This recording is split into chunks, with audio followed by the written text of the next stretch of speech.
लगातार 3 मैच हारने के बाद अब ऐसा लग रहा है कि चेन्नई सुपर किंग के लिए इस आईपीएल 2025 की टूर्नामेंट में वापसी करना लगभग मुश्किल है। लेकिन अब यहां पर जो है ऋतुराज गायकवाड़ चेन्नई सुपर किंग के कप्तान जो है वो हारने के बाद कुछ बड़ी बातें कहते हुए नजर आए हैं। एमएस धोनी की रिटायरमेंट, उनके फैमिली के ग्राउंड पे आने की बात और साथ ही साथ यहां पर अपनी बड़ी गलती को भी कबूलते हुए नजर आए हैं। क्या कुछ कहते हुए नजर आए हैं ऋतुराज गायकवाड़ मैच को हारने के बाद, चलिए वो हम आपको सुनाते हैं। सबसे पहले यहां पर ऋतुराज गायकवाड़ कहते हुए नजर आते हैं, जब हम बल्लेबाजी करने उतरे तो हमारी टीम आज पॉजिटिव रहने की कोशिश कर रही थी क्योंकि हमारे गेंदबाज ने अंतिम के ओवर में हमारे लिए 20 से 25 रन बचाए थे, लेकिन हम चेज को अच्छे से प्लान नहीं कर पाए। पहले तो यहाँ पर ऋतुराज गायकवाड़ ये बात स्वीकार करते हुए नजर आए कि यहाँ पर गेंदबाजों ने अपनी कोशिश तो की, लेकिन यहाँ पर जो है वो अच्छे से इस चेज को प्लान ही नहीं कर पाए। आगे उन्होंने एमएस धोनी की रिटायरमेंट और फैमिली के आने पर भी बड़ी बात कही है, साथ ही साथ अपनी गलती पर भी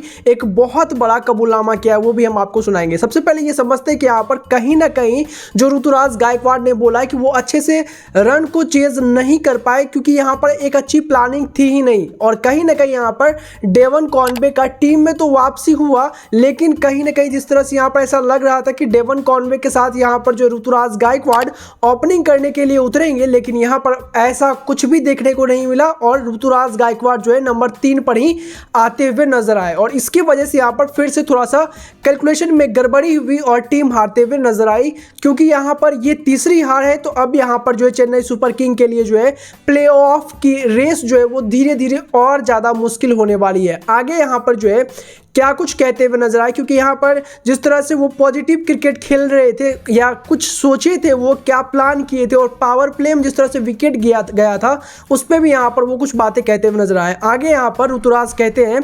क्योंकि हमें शुरू से ही 9 से ज़्यादा रन प्रति ओवर की ज़रूरत थी, इसलिए हम थोड़ा अटैकिंग रहना चाह रहे थे, पर पावर प्ले में 3 विकेट गिर जाने के बाद डीसी के गेंदबाजों ने हमें वापसी करने का मौका ही नहीं दिया और हम चेज करने में नाकामयाब रहे। कहीं ना कहीं ऋतुराज गायकवाड़ को भी ऐसा लग रहा है कि यहाँ पर जिस तरह से पावर प्ले में लगातार यहाँ पर चेन्नई सुपर किंग जो है फ्लॉप हो रही है और लगातार अपने विकेट को गिरा रही है, साथ ही साथ यहाँ पर जब चेन्नई सुपर किंग गेंदबाजी करने उतरती है तब भी यहाँ पर विपक्षी टीम के बैट्समैन को आउट करने में उन्हें मुश्किलें हो रही हैं और पावर प्ले में वो अच्छा रन बना लेते हैं, जिसके बाद उनका जो एक बहुत बड़ा टारगेट देने में वो हमेशा कामयाब हो जा रहे हैं चेन्नई सुपर किंग के लिए। और ये बात यहां पर जो है बोलते हुए नजर आए। हालांकि यहां पर सीएसके के लिए बैटिंग सबसे बड़ी प्रॉब्लम हो रही है क्योंकि यहां पर पावर प्ले में लगातार विकेट गिर जा रहे हैं और इसकी वजह से यहां पर चेज करना मुश्किल हो जाता है। साथ ही साथ यहां पर अगर आप देखेंगे तो चेपॉक का पहले मैदान जो है वो काफी यहां पर जो है स्पिनर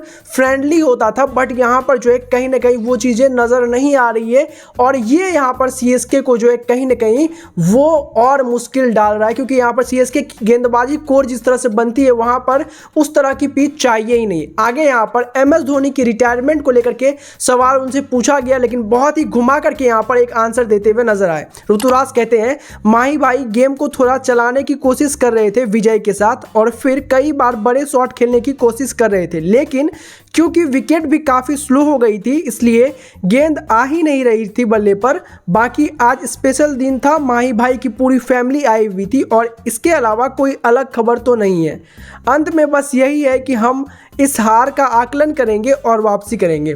यहाँ पर जो है एमएस धोनी की रिटायरमेंट को लेकर के जो कयासी लगाई जा रही थी उनके पेरेंट्स को देखने के बाद, उसको भी यहाँ पर कहीं ना कहीं इनडायरेक्टली जो है नकारते हुए नजर आए और साथ साथ ये भी कहते हुए नजर आए कि उनके लिए ये हार जो एक बहुत बड़ा हार है और वो इसका आकलन करके वापसी करने का ट्राई करेंगे। मैंने आपको पिछले ही एक वीडियो में बताया था कि कैसे यहाँ पर सीएसके जो है वो कहीं ना कहीं टीम में बदलाव करेगी और सेम वही बदलाव हुआ क्योंकि हमारे पास एक काफ़ी कंफर्म रिपोर्ट थी। अब यहाँ पर एक बहुत बड़ी खबर भी निकल के सामने आ रही है, उसको कंफर्म होते ही हम आपको जरूर बताएंगे। लेकिन तब तक आपको क्या लगता है कि गलती कहाँ रह गई यहाँ पर सीएसके की तरफ से, जिसके वजह से यहाँ पर जो है ये मैच भी सीएसके की टीम हारते हुए नजर आई? हमें कमेंट करके जरूर बताइएगा और आपके हिसाब से क्या यहाँ पर ऋतुराज गायकवाड़ को ओपनिंग करने आना चाहिए? कमेंट करके हमें जरूर बताएं। साथ ही साथ क्रिकेट से जुड़ी सभी खबरों के लिए क्रिकेट वर्स को सब्सक्राइब कर लें।